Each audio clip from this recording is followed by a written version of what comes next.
यूँ तो मेरी हर बात समझ जाते हो तुम, फिर भी क्यों मुझे सताते हो तुम बिन कोई और नहीं है मेरा, क्या इसी बात का फ़ायदा उठाते हो तुम। दोस्ती के बाज़ार में दौलत नहीं देखी जाती, प्यार हो जाए तो सूरत नहीं देखी जाती। एक दोस्त पे लुटा दो अपना सब कुछ, क्योंकि पसंद हो चीज़ तो कीमत नहीं देखी जाती।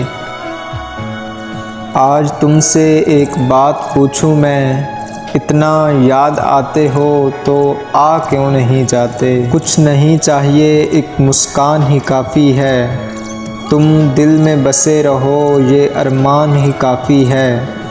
हम ये नहीं कहते कि हमारे पास आ जाओ, बस हमें याद रखना ये एहसान ही काफ़ी है। कोई नहीं आएगा मेरी ज़िंदगी में तेरे सिवा, एक मौत ही है जिसका हम वादा नहीं करते। सीने से लगाएं तुम्हें अरमान यही है, जीने का मज़ा है तो मेरी जान यही है। लोग कहते हैं बिन देखे कुछ महसूस नहीं होता, हम तो बिन देखे तुझे हर पल हर लम्हा महसूस करते हैं। हो जाए मोहब्बत तो हम सोचा नहीं करते, चांद जैसे लोगों से कभी धोखा नहीं करते।